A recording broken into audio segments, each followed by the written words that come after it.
전도서 3장을 보겠습니다. 아버지, 전도서 3장 12절부터 22절까지 보겠습니다. 제가 한 절 읽고 여러분들이 한 절 읽고 돌아가면서 읽겠습니다. 사람들이 사는 동안에 기뻐하며 선을 행하는 것보다 더 나은 것이 없는 줄을 내가 알았고,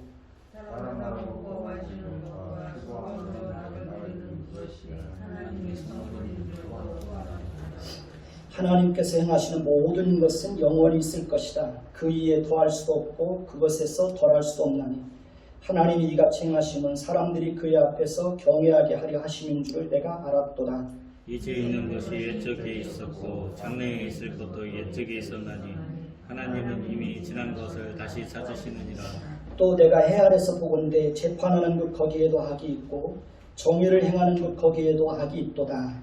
내가 내 마음속으로 이르기를 의인과 악인을 하나님이 심판하시리니 이는 모든 선망하는 일과 모든 행사에 때가 있음이라 하였으며, 내가 내 마음속으로 이르기를 인생들의 일에 대하여 하나님이 그들을 시험하시니 그들이 자기가 짐승과 다름이 없는 줄을 깨닫게 하려 하심이라 하였노라. 인생이 당하는 일을 짐승도 당하나니 그들이 당하는 일이 일반이라. 다 동일한 호흡이 있어서 죽은 짐승이 죽으니 사람도 죽으니 사람이 짐승보다 뛰어남이 없음 모든 것이 헛됨이로다. 다 흙으로 말미암았으므로 다 흙으로 돌아가나니 다 한 곳으로 가거니와 인생들의 혼은 위로 올라가고 짐승의 혼은 아래 땅으로 들어가니라. 그러므로 나는 사람이 자기 일에 즐거워하는 것보다 더 나은 것이 없음을 보았나니 이는 그것이 그의 몫이기 때문이라. 아, 그의 뒤에 일어날 일이 무엇인지를 보게 하려고 그를 도로 데리고 올 자가 누구이랴. 아멘.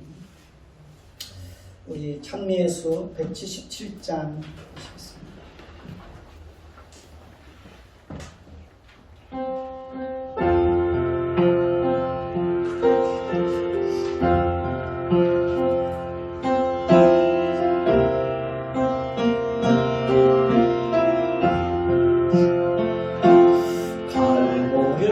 갈보의 십자가에 주님을 따라올 때 하나는 크신 사랑 너무나 고마워라. 예수님의 십자가 이제는 나도 지고 이 생명 다 바쳐서 주님을 따르리라. 우리에게 믿음과 소망을 주시며 사랑으로 세상을 이기게 하셨네.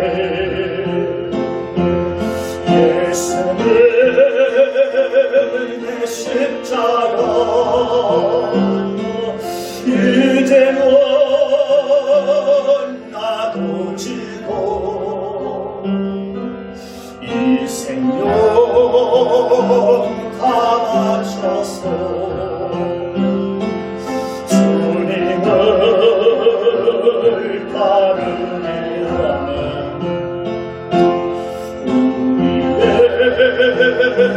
모든 간구 응답해 주시며 기도의 은혜로서 충만케 채우시네. 예수를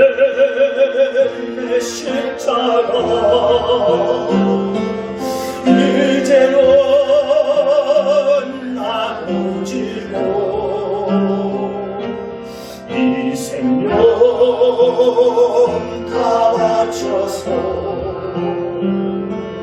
주님을 따르리. 예수님의 십자가, 예수의 십자가 이제는 나도 지고 이 생명 다 바쳐서 주님을 따르리라.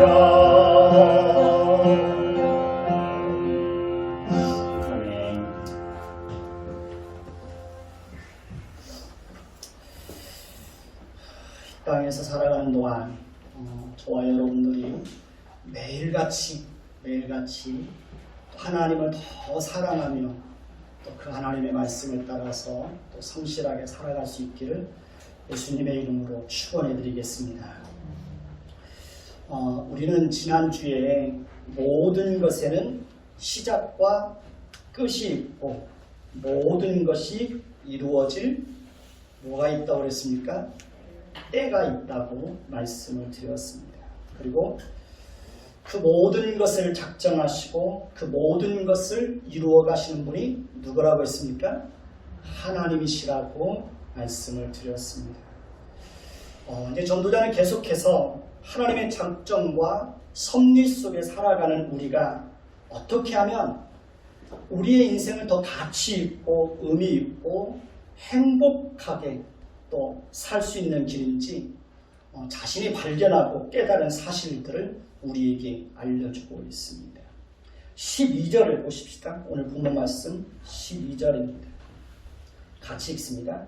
사람들이 사는 동안에 기뻐하며 선을 행하는 것보다 더 나은 것이 없는 줄을 내가 알았다 라고 말합니다. 우리 인간이 추구할 수 있는 최고의 선은 무엇일까요? 첫째는 피조물인 인간이 창조주인 하나님을 알고 하나님을 예배하고 그 하나님을 섬기고 그 하나님의 말씀을 따라서 성실하게 살아가는 것입니다. 두 번째는 하나님의 성품을 풍성하게 드러내는 것을 통해서 하나님께 영광이 되고 하나님께 기쁨이 되는 것입니다. 그래서 그리스도인들은 이 땅에서 살아가는 동안 하나님의 성품, 즉 하나님의 사랑과 하나님의 긍휼과 하나님의 위로와 하나님의 선하심과 하나님의 인자하심을 풍성하게 드러내면서 우리의 인생을 살아가야 하는 것입니다. 그러니까 우리는 사는 동안에 기뻐하며 하나님의 성품을 풍성하게 드러내는 것을 통해서 이웃과의 관계 속에서 선한 열매들이 어떻게 해요? 가득하게 그렇게 해야 합니다. 그것이 우리의 인생을 정말 가치 있고 의미 있고 행복하게 하는 길이라는 것을 전도자는 우리에게 알려주고 있습니다. 하나님을 모르는 사람들은 단순히 자신의 만족, 자신의 기쁨, 자신의 의, 또 자신을 자랑하고 자신을 높이고 자신을 돋보이게 하기 위해서 여러 가지 선한 일들을 행합니다. 그렇기 때문에 자신의 의를 드러내기 위해서 선을 행하는 사람들은 사진 찍기 좋아합니다. 광고 내는 거 좋아합니다. 현수막 걸고 기자들 동원해서 사진 찍고 신문에 기사를 내는 것을 좋아합니다. 그러나 하나님의 영광을 드러내기 위해서 선을 행하는 사람들은 사진 찍고 광고하고 그렇게 하지 않습니다. 은밀한 가운데서 선한 일들을 행합니다. 하나님과 자신과 누구만 알게, 받는 사람만 알도록 그렇게 선한 일들을 행합니다. 자기의 의를 드러내기 위해서 선을 행하는 사람들은 도움을 받는 사람들의 그 자존심을 전혀 고려하지 않습니다. 사실 누군가로부터 도움을 받는다는 것은 엄청 자존심 상하는 겁니다. 또 부끄럽기도 한 일입니다. 그렇기 때문에 도움을 주는 사람은 도움을 받는 사람이 자존심 상하지 않도록 부끄러움을 당하지 않도록 더 세심하게 배려할 줄 알아야 됩니다. 그런 사람이 성숙한 그리스도인입니다.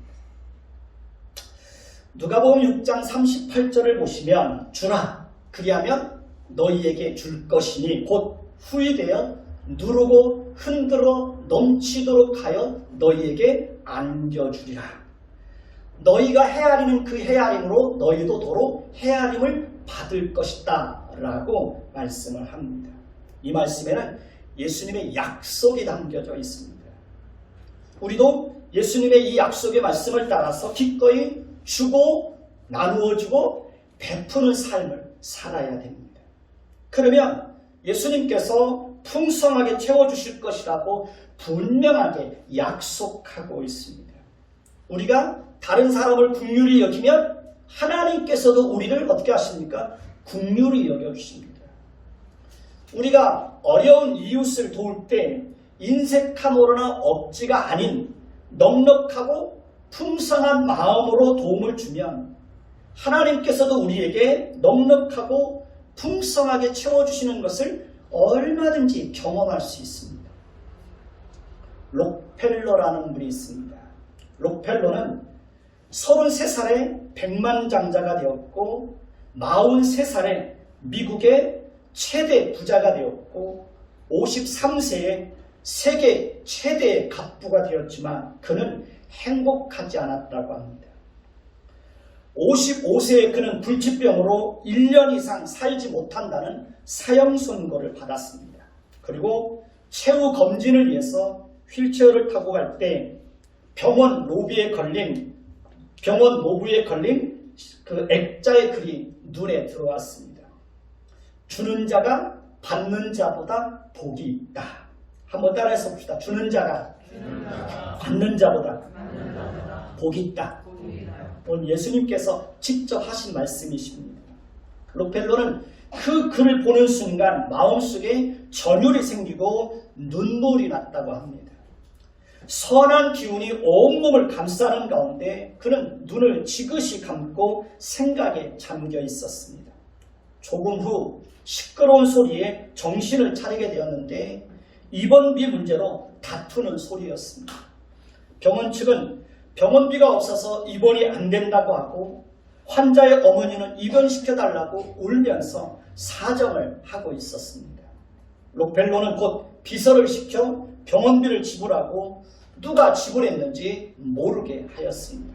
얼마 후 은밀히 도운 소녀가 기적적으로 회복되자 그의 모습을 조용히 지켜보던 록펠러는 얼마나 기뻤는지 나중에는 자서전에서 그 순간을 이렇게 표현했습니다.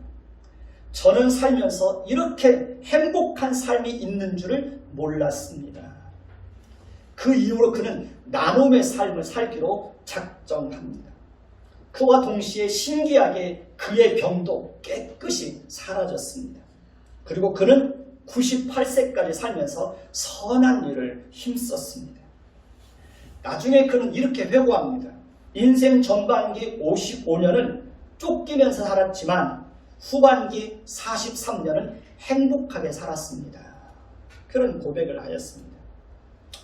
잠언 11장 24절에서 25절을 보면 흩어 구제하여도 더욱 부하게 되는 일이 있나니 과도에 아껴도 가난하게 될 뿐이라. 구제를 좋아하는 자는 풍족하여질 것이요 남을 윤택하게 하는 자는 자기도 윤택하여지리라고 말합니다. 이것이 바로 하나님 나라의 법칙이고 하나님 나라의 신비입니다. 그러니까 흩어 구제하여도 더욱 부하게 되는 일이 있다는 겁니다. 구제를 좋아하는 자는 풍족하여질 것이요 남을 윤택하게 하는 자는 자기도 윤택하여진다는 것입니다. 우리가 인색하게 살고 지나치게 아끼고 살면 더 부유해질 것 같은데 더 가난하게 살게 된다는 것입니다. 돈은 내가 움켜쥐려고 한다고 해서 내 손에 항상 머물러 있는 것이 아닙니다. 돈은 항상 돌고 도는 겁니다. 그래서 돈은 정함이 없는 재물이라고 그러잖아요. 돈은 절대로 한 곳에 오랫동안 머물러 있지 않다는 거예요. 돈은 지킬 때가 있고 잃을 때가 있습니다. 돈은 날개를 달고 있어서 날아갈 때는 순식간에 다 내 곁에서 사라집니다. 그래서 우리는 하나님께서 우리에게 주신 물질, 하나님께서 나에게 맡겨주신 물질도 바르게 사용할 줄 알아야 됩니다. 그것이 지혜입니다. 그러니까 돈을 바르게 사용할 줄 아는 사람이 인생을 지혜롭고 의미 있고 가치 있고 더 행복하게 살아갑니다. 여러분 자녀들에게도 물질을 바르게 사용할 수 있도록 어려서부터 교육을 잘 시키십시오. 그래야 우리 아이들이 인생을 바르게 살아갈 수 있습니다. 마태복음 6장 1절을 보면 사람에게 보이려고 그들 앞에서 너희의 의를 행하지 않도록 주의하라. 그리하지 않으면 하늘에 계신 너희 아버지께 상을 받지 못하느니라 라고 말합니다. 야고보서 3장 17절을 보면 하나님이 주시는 지혜 가운데 가장 먼저 나오는 것이 성결입니다. 성결은 내면의 동기라고 말씀을 드렸습니다. 우리가 구제를 하고 금식을 하고 기도를 하는 것도 사람에게 보이고 자라기 위한 것이 동기가 되면 될까요? 안 될까요? 그러면 안 되는 것입니다. 우리가 구제를 하는 내면의 동기는 하나님의 성품을 풍성하게 드러내는 것을 통해서 하나님께 영광을 돌리는 것, 그것이 우리가 구제를 하고 선한 일을 하는 내면의 동기가 되어야 하는 것입니다. 우리가 그렇게 할 때 우리가 하는 모든 선한 일을 하나님께서 기쁘게 받아주시는 것입니다. 마태복음 6장 3절에서 4절을 보면 너는 구제할 때에 오른손이 하는 것을 왼손이 모르게 하라. 내 구제함을 은밀하게 하라. 은밀한 중에 보시는 너의 아버지께서 갚으시리라 라고 말합니다. 예수님께서는 우리가 구제할 때 어떻게 하라고요? 드러내고 광고하고 그러지 말고 어떻게 하라는 거예요? 은밀하게 하라는 겁니다. 우리가 은밀하게 하면 은밀한 중에 보시는 하나님께서 그것을 보시고 다 갚아주신다는 것입니다. 하나님은 하나님의 성품을 드러내기 위해서 선을 행하는 자들에게 그런 사람들에게 하나님께서 기쁨을 주십니다. 하나님은 그런 사람들의 그 내면 속에 하나님의 성품을 풍성하게 담아주셔서 인생을 정말 멋지게 살아가게 인도하십니다. 누군가를 돕는 것은 정말 기쁜 일입니다. 누군가를 돕는 것은 우리의 마음을 행복하게 하는 길입니다. 전도자는 사람들이 사는 동안에 기뻐하며 선을 행하는 것보다 더 나은 것이 없는 줄을 내가 알았다라고 말합니다. 우리가 살면서 기뻐하면서 선을 행하는 것은 정말 가치 있는 일입니다. 우리의 인생을 더 가치 있게 만드는 길입니다. 하나님께서 여러분에게 물질을 맡겨주시면 하나님께서 주신 물질을 가지고 기뻐하며 선을 행하는 일에 힘쓰는 저와 여러분들이 되시기를 예수님의 이름으로 축원해 드리겠습니다. 우리는 마음만 있고 믿음만 있으면 얼마든지 어려운 가운데서도 기뻐하며 선을 행할 수 있습니다.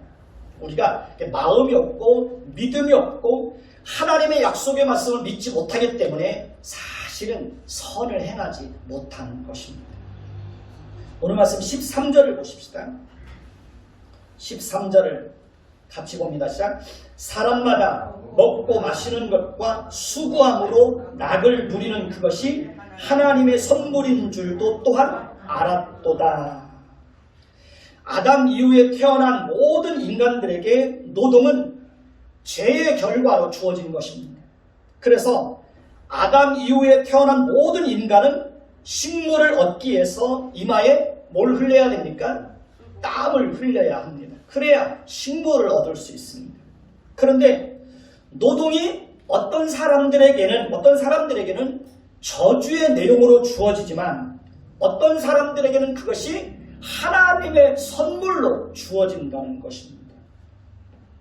전도서 2장 23절을 보면 일평생에 근심하며 수고하는 것이 슬픔뿐이라 그의 마음이 밤에도 쉬지 못하니 이것도 헛되도다 라고 말합니다. 그러니까 어떤 사람은 이렇게 일평생 살아가는 동안 근심하며 수고하는 가운데 슬픔뿐인 인생을 살아간다는 거예요. 그러니까 그의 마음이 밤에도 쉬지 못하니 얼마나 피곤하고 그의 삶이 고통스럽겠습니까? 전도서 2장 26절을 보면 하나님은 하나님이 기뻐하는 자들에게는 지혜와 지식과 희락을 주시지만 죄인에게는 죽도록 고생만 하고 모아 쌓게 하지만 그 또한 하나님이 기뻐하는 자에게 주게 하신다고 말씀하고 있습니다. 하나님이 기뻐하는 자들은 어떤 자들일까요?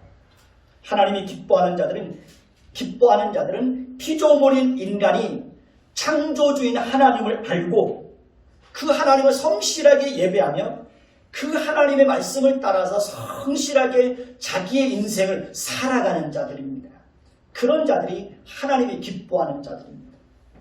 하나님은 이렇게 하나님이 기뻐하는 자들에게는 지혜와 지식과 희락을 주신다는 것입니다. 하나님이 기뻐하는 자들에게는 노동의 즐거움을 맛보게 하신다는 거예요.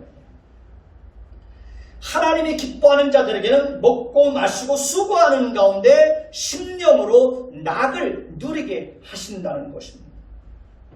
하나님이 기뻐하는 자들에게는 때를 따라 돕는 풍성한 은혜를 베풀어 주십니다. 하나님이 기뻐하는 자들에게는 모든 것을 지으시되 때를 따라 아름답게 하신다는 것입니다. 하나님이 기뻐하는 자들에게는 영원을 사모하는 마음을 주십니다. 그래서 늘 이 땅에서 살아가는 동안에도 이 땅에서의 삶이 전부가 아니라 저 안에 천국이 있음을 알고 늘 천국을 소망하면서 그렇게 인생을 살아가게 한다는 겁니다. 우리 14절을 보십시다.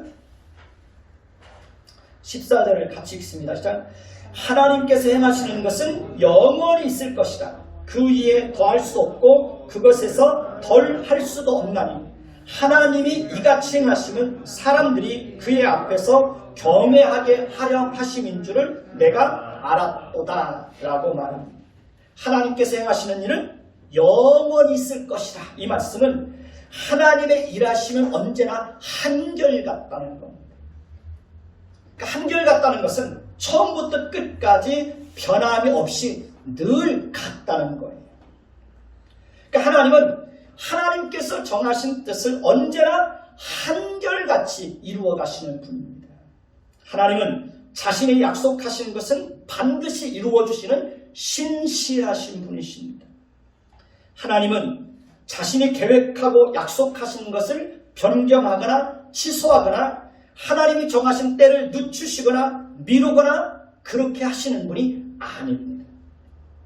하나님은 온 우주 만물을 창조하시기 전에 하나님의 영광을 위해서 이 땅에서 이루어질 모든 일들을 미리 다 작정하셨습니다. 그리고 하나님은 하나님께서 작정하신 것을 창조와 섭리의 과정을 통해서 이 땅 가운데 이루어 가십니다. 하나님의 작정 속에는 예정도 있습니다. 예정에는 선택과 유기가 있습니다. 하나님은 어떤 사람은 하나님의 자녀로 선택하기로 예정하셨고 어떤 사람은 버리시기로 예정을 하셨습니다. 이 예정은 우리가 하나님을 알기도 전에 우리가 이 세상에 태어나기도 전에 우리가 하나님을 찾기도 전에 이미 영원 전에 그리스도 예수 안에서 이루어진 일입니다. 하나님은 창세전에 그리스도 예수 안에서 우리를 하나님의 자녀로 삼아주시기로 이미 작정을 하셨습니다. 하나님은 이미 창세전에 우리를 구원하시는 방편도 다 작정을 하셨습니다. 하나님은 하나님의 아들 예수 그리스도의 피 흘림을 통해서 우리를 구원하시기로 작정하셨습니다. 뿐만 아니라 하나님은 우리 한 사람 한 사람을 통해서 이루시고자 작정하시고 목적하신 것이 있습니다. 하나님은 우리를 통해서 이루시고자 작정하시고 목적하신 것은 우리를 하나님의 자녀로 삼아주시고 하나님을 알게 하시고 이 땅에서 하나님의 거룩한 백성으로 살게 하시고 하나님의 성품을 풍성하게 닮아가게 하는 것입니다. 그것이 하나님께서 우리 각자를 향하여서 하나님이 가지고 계시는 하나님의 작정과 계획입니다. 하나님은 우리로 하여금 하나님을 알고 하나님의 성품을 풍성하게 닮아가도록 하시기 위해서 우리 인생 가운데 많은 일들을 경험하게 하십니다. 때로는 실패도 고통도 아픔도 좌절도 절망도 겪게 하십니다. 강남에 사는 사람들은 어려움이 없는 줄로 알죠. 어떤 목사님, 강남에서 목회하시는 그 사랑의 교회 목하는 목사님 설교를 들으니까요. 강남에 있는 사람들도 겉으로 보기에는 아무 걱정 없이 다 부자로 떵떵거리고 잘 사는 것 같아도 그 속에 들어가 보면 다 아픔들이 있어서 쩔쩔맨다는 거예요. 그러니까 강남에 있는 사람들이라고 해서 우리와 전혀 다르지 않다는 거예요. 오히려 그분들이 더 아픔이 있다는 거예요. 물질적으로는 부유하고 넉넉하지 못하도 그 가정 속에 들어가면 많은 문제들이 있다는 거예요. 저와 여러분들을 교회 공동체로 모이게 하시는 것도 다 우리로 하여금 하나님의 성품을 닮아가도록 하시기 위해서입니다. 하나님께서 우리에게 가정을 이루게 하시고 자녀들을 낳아 기르게 하시는 것도 우리의 인격과 우리의 성숙을 위해서입니다. 14절을 다시 보면 하나님께서 행하시는 모든 것은 영원히 있을 것이다. 그 위에 더할 수도 없고 그것에서 덜할 수도 없다고 말합니다. 그렇습니다. 하나님의 하시는 일을 위해서 사람이 더할 수도 없고 그것에서 덜할 수도 없다는 것입니다. 사람도 세상의 그 어떤 권력자도 하나님의 하시는 일을 방해하거나 지연시키거나 취소시킬 수 있을까요? 없을까요? 그럴 수 없습니다. 하나님이 하시는 일은 언제나 일관되고 언제나 변함이 없습니다. 하나님이 하시는 일은 조금도 부족함이 없습니다. 하나님이 하시는 일은 언제나 완벽하고 언제나 정확합니다.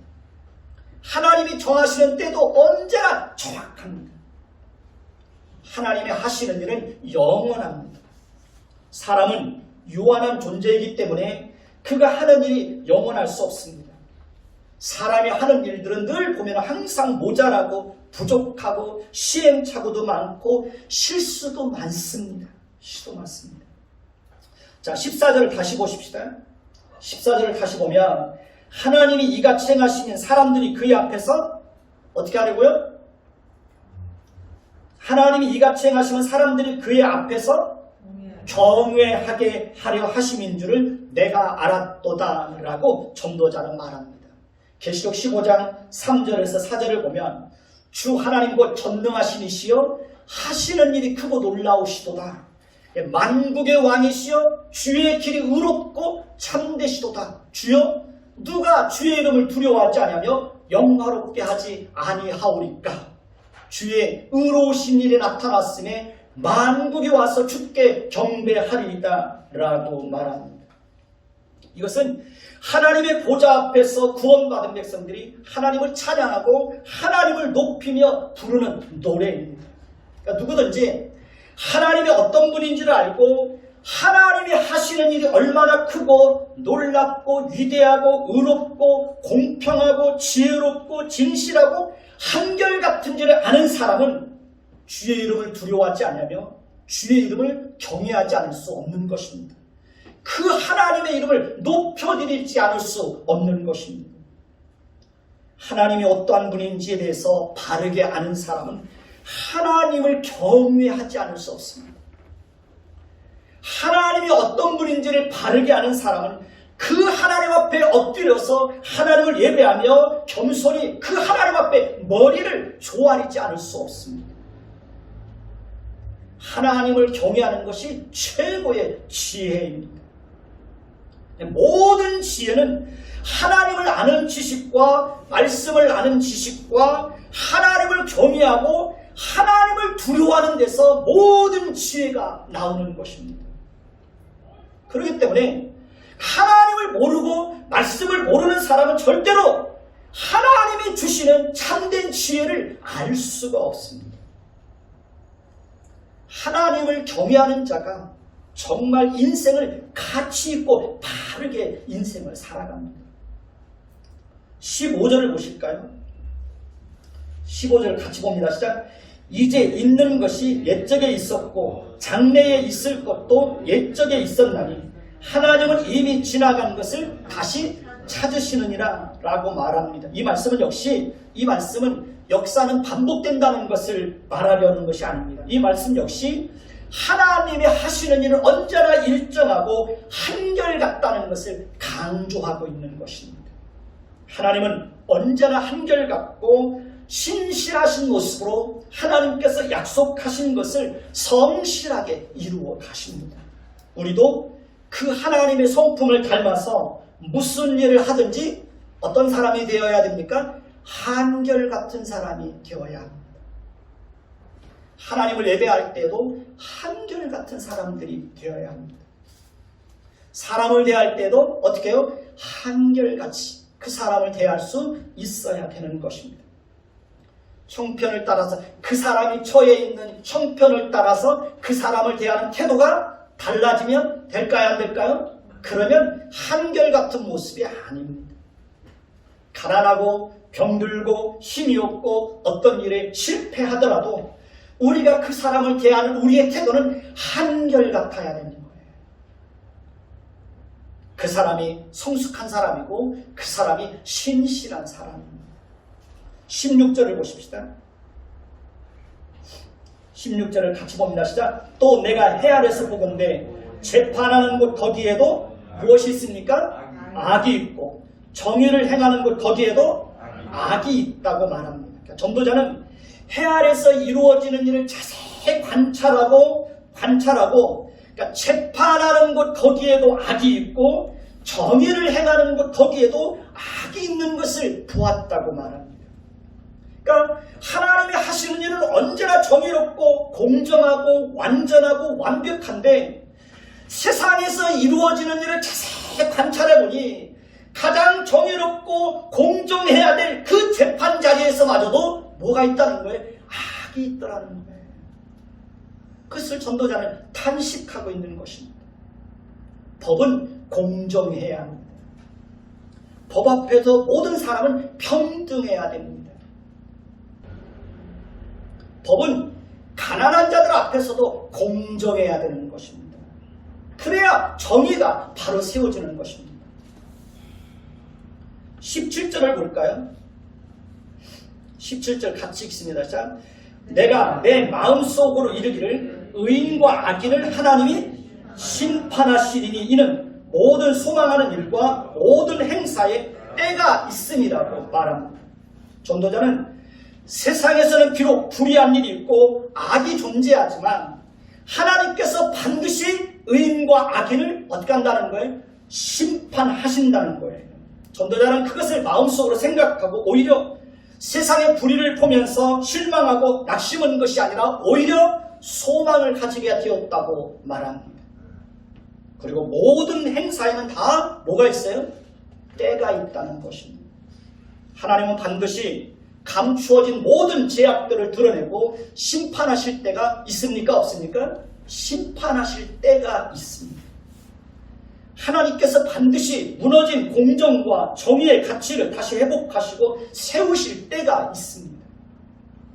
그렇기 때문에 우리는 세상의 불의한 일들을 보면서 크게 실망하거나 낙심할 필요 없습니다. 오히려 우리는 하나님께서 무너진 질서와 공정과 정의의 가치를 다시 회복시켜 주시기를 소망하면서 우리는 기도해야 되는 것입니다. 하나님께서 반드시 모든 소망하는 일들이 이루어지게 할 때가 있다는 것을 전도자는 우리에게 알려주고 있습니다. 18절을 보십시오. 18절을 보면 같이 읽습니다. 내가 내 마음속으로 이르기를 인생들의 일에 대하여 하나님이 그들을 시험하시리니 그들이 자기가 무엇과 짐승과 다름이 없는 줄을 깨닫게 하려 하심이라고 말합니다. 전도자는 재판하는 곳 거기에도 악이 있고 정의를 행하는 곳 거기에도 악이 존재하는 것을 보면서 마음속으로 또 다른 생각이 들게 되었다고 말합니다.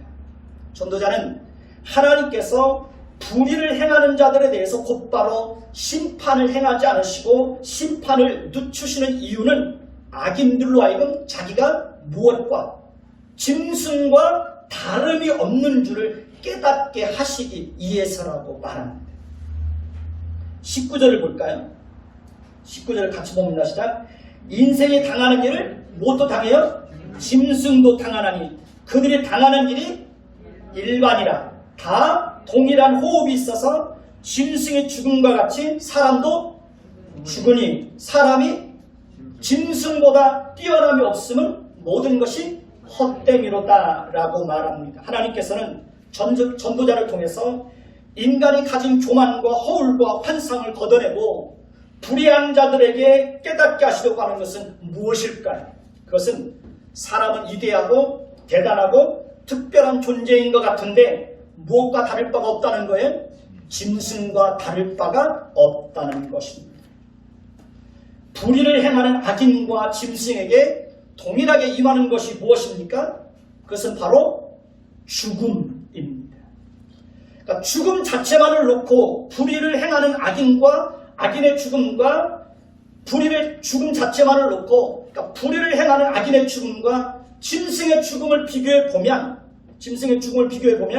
악인의 죽음이 결코 짐승의 죽음보다 뛰어나지 않더라는 것입니다. 이 세상에는 짐승보다 더 못한 인생을 사는 사람들이 있어요, 없어요?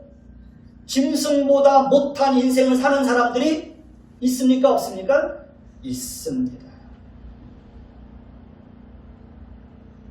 이 세상에는 짐승보다 못한 권력자들도 많이 있습니다. 20절을 다시 볼까요? 20절 같이 봅니다. 시작. 다 흙으로 말미암았으므로 다 흙으로 돌아가나니 다 한 곳으로 간다고 말합니다. 전도자는 계속해서 악인의 인생과 짐승의 일생이 결코 다르지 않다는 것을 말합니다. 악인도 짐승도 모두 흙으로 지음받은 존재입니다. 악인의 육체도 짐승의 육체도 호흡이 있어서 살다가 죽으면 모두 다 어디로 돌아갑니까? 한 줌의 흙으로 돌아갑니다. 전도자는 악인과 짐승은 외형적인 모습에 있어서는 차이가 없더라라고 말합니다. 21절을 볼까요? 21절 같이 봅니다. 인생들의 혼은 위로 올라가고 짐승의 혼은 아래 곧 땅으로 내려가는 줄을 누가 알랴. 사실 전도자는 여기서 악인의 혼과 짐승의 혼이 죽은 이후에 어떻게 되는지를 말하려고 하는 것이 아닙니다. 전도자는 악인의 죽음과 짐승의 죽음은 겉모습만 보면 결코 차이가 없다는 것을 다시 한번 강조하고 있는 것입니다. 22절을 볼까요? 22절 같이 봅니다. 시작. 그러므로 나는 사람이 자기 일에 즐거워하는 것보다 더 나은 것이 없음을 보았나니 이는 그것이 그의 몫이기 때문이라. 그의 뒤에 일어날 일이 무엇인지를 보게 하려고 그를 도로 데리고 올 자가 누구이랴. 전도자는 이제 사람이 짐승과 다르고 사람이 짐승보다 뛰어남을 분별할 수 있는 것이 무엇인지를 22절에서 가르쳐주고 있습니다. 전도자는 사람이 자기 일에 즐거워하는 것, 그것이 바로 사람과 짐승이 다른 점이고 사람이 짐승보다 뛰어남을 증명할 수 있는 길이라고 말하고 있습니다. 사람이 자기 일에 즐거워하는 것은 하나님을 떠나서 자신의 삶 자체를 즐겁게 사는 것을 말하는 것이 아닙니다. 사람이 자기 일에 즐거워한다는 것은 구체적으로 12절에서 전도자가 말하고 있는 것처럼 사람들이 사는 동안에 기뻐하며 뭘 행하는 거예요? 선을 행하는 것입니다. 우리가 마땅히 행해야 할 선은 무엇입니까? 하나님을 알고 하나님을 예배하고 하나님의 말씀을 따라 살아가면서 하나님의 성품을 풍성하게 닮아서 우리가 만나는 모든 사람들에게 하나님의 사랑과 하나님의 긍휼과 하나님의 자비와 하나님의 인자하심과 하나님의 공의와 하나님의 오래 참으심과 하나님의 위로를 풍성하게 베풀며 사는 것입니다. 전도자는 우리가 이러한 삶을 살 때 인간이 짐승보다 뛰어나고 인간이 짐승보다 가치 있는 그런 존재라는 것을 증명할 수 있는 길이라고 우리에게 알려주고 있습니다. 전도자는 인간이 하나님께서 선하게 여기시는 그 일을 마땅히 하지 않으면 짐승이 호흡하다가 죽으면 흙으로 돌아가는 것처럼 그 인생 또한 그 짐승과 같이 허무하고 무가치하고 헛된 인생을 살아갈 수밖에 없다라고 우리에게 가르쳐주고 있는 것입니다. 21절을 다시 보면 21절을 다시 보십시다. 인생들의 혼은 위로 올라가고 짐승의 혼은 아래 곧 땅으로 내려가는 줄을 누가 알랴? 이 질문에 대한 대답이 22절 후반부에 나오고 있습니다. 21절 후반부에 보면 그의 뒤에 일어날 일이 무엇인지를 보게 하려고 그를 도로 데리고 올 자가 누구이랴? 이 말씀은 악인이 죽은 이후에 그의 운명이 어떻게 되는지를 보게 하려고 그를 다시 데리고 올 자가 있어요, 없어요? 없다는 것입니다.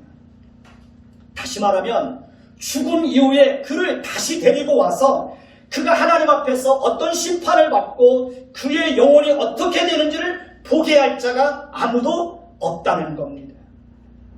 죽음 이후에 악인들이 사람들로부터 어떤 평판과 어떤 취급을 받게 될 것인지에 대해서 악인들은 아무것도 알 수 있다 없다? 알 수 없다는 것입니다.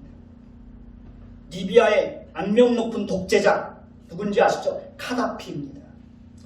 2011년 10월 20일 하수도에 숨어 있다가 카다피는 시민군에 의해서 발각이 됩니다. 그리고 한 시민군에 의해서 처형이 되었습니다. 그는 머리와 복부에 총을 맞고 죽었습니다. 카다피가 죽은 이후에 여러 사람들이 그의 시신을 둘러싸서 어떻게 했는지 아십니까? 그 얼굴과 몸에 오줌을 싸며 그를 모욕하는 것을 보았습니다. 그러니까 카다피가 죽은 이후에 그가 그렇게 치욕과 모욕을 당하는 것을 보게 하려고 그를 도로 데리고 올 자가 누가 있겠느냐? 아무도 없다는 것입니다. 카다피의 죽음은 오히려 짐승의 죽음보다 더 비참하고 치욕적이었습니다. 자신이 죽은 이후에 자기의 시체가 그렇게 모욕을 당하고 치욕을 당할 것을 그가 알았겠습니까? 그는 결코 몰랐을 것입니다. 지금 인도에서는 코로나로 인하여서 죽는 사람이 하루에 4,000명을 넘는다고 뉴스에서 보도되고 있습니다. 그러니까 2분에 1명꼴로 죽고 있다고 합니다. 화장터에는 5분에서 10분에 1명씩 시신들이 계속 들어온다는 거예요. 그래서 지금 인도에서는 시신을 태울 장작도 부족하다는 거예요. 그러니까 지금 인도에서는 길거리에서도 막 시신을 태우고 있어요. 하루에 4,000명씩 죽어나가니까 화장터에서 수용을 못하는 거죠. 감당을 못하는 거예요. 시신을 태울 장작조차도 부족하다는 거예요. 그만큼 많은 사람들이 죽고 있다는 거예요. 정말 지혜로운 사람은 죽음을 생각할 줄 아는 사람이에요. 죽음을 의식하고 사는 사람은 절대로 자기 인생을 가볍게 살지 않습니다. 죽음 이후의 일을 아는 사람은 절대로 불의하고 악한 일을 행하지 않습니다. 죽음 이후의 일을 아는 사람은 절대로 하나님을 떠나서 인생을 살지 않습니다. 전도자가 3장에서 마지막으로 내린 결론은 사람이 자기 일에 즐거워하는 것보다 더 나은 것이 없다고 말합니다. 전도자는 그 또한 그의 몫으로 주어지는 것이라고 말합니다. 자기 일에 즐거워하는 것도 큰 행복이고 축복입니다. 그래서 우리는 무슨 일을 하든지 즐거운 마음을 가지고 기뻐하며 뭘 행해야 됩니까? 선을 행하는 자들이 되어야 합니다. 우리는 살아있는 동안 성실하게 우리에게 주어진 일들을 감당해야 합니다. 우리는 살아있는 동안 하나님의 성품을 풍성하게 드러내면서 우리의 인생을 살아야 합니다. 죽음 이후에는 우리가 일을 하고 싶어도 더 이상 일을 할 수 있을까요? 없을까요? 더 이상 일을 할 수 없습니다. 살아있을 때 내가 할 수 있는 일이 있다면 그 일을 최선을 다해서 해야 되는 거예요. 그리고 그 일들을 통해서 하나님의 성품을 드러내는 것으로 우리의 인생이 그렇게 연결되어져야 하는 것입니다. 여러분의 인생에서 가장 중요한 사람은 누구입니까? 여러분 인생에서 가장 중요한 사람은 지금 여러분과 함께 있는 사람입니다. 여러분의 인생에서 가장 중요한 때는 언제입니까? 여러분의 인생에서 가장 중요한 때는 지금 현재 오늘입니다. 여러분의 인생에서 가장 중요한 일은 무엇입니까? 여러분의 인생에서 가장 중요한 일은 지금 여러분 곁에 있는 사람들을 진심으로 사랑하고 아끼고 배려하고 섬겨주는 것입니다. 여러분 곁에 있는 사람들에게 언제나 따뜻하게 대하십시오. 따뜻하게 기쁜 마음을 가지고 하나님의 성품을 풍성하게 드러내면서 여러분들의 인생을 사십시오. 그것이 여러분들의 인생을 가치 있게 하는 거예요. 여러분의 인생 그렇게 한평생 살아가는 동안 우리가 정말 이 땅에서도 우리의 인생을 더 가치 있게 살면 우리의 인생이 빛을 발하잖아요. 저와 여러분은 그런 인생을 살 수 있게 되기를 예수님의 이름으로 축원해 드리겠습니다. 기도하겠습니다. 하나님, 우리가 우리의 인생을 짐승처럼 그렇게 사는 인생이 되지 않도록 하나님 우리를 깨우쳐 주시옵소서. 우리를 가르쳐 주옵소서. 짐승과 다른 인생이 어떠한지, 짐승과 또 다른 그 뛰어난 삶이 무엇인지 하나님께서 오늘도 말씀을 통해서 우리에게 깨우쳐 주셨습니다. 하나님, 기뻐하며 선을 행하는 것보다 더 가치 있는 일은 없다고 우리에게 알려주고 있습니다. 즐거워하며 자기 일을 하는 것보다 더 가치 있는 일은 없다고 우리에게 말씀하십니다. 주님, 우리에게 주어진 일들을 성실하게 감당하며 그 모든 일들을 통해서 우리가 만나는 모든 사람들에게 선을 행할 수 있게 하옵소서. 하나님의 성품을 풍성하게 드러내는 우리의 삶이 되어지게 하옵소서. 우리의 인생이 그렇게 가치 있는 인생이 될 수 있도록 우리 인생을 축복해 주옵소서. 예수 그리스도의 이름으로 감사하며 기도드립니다. 아멘.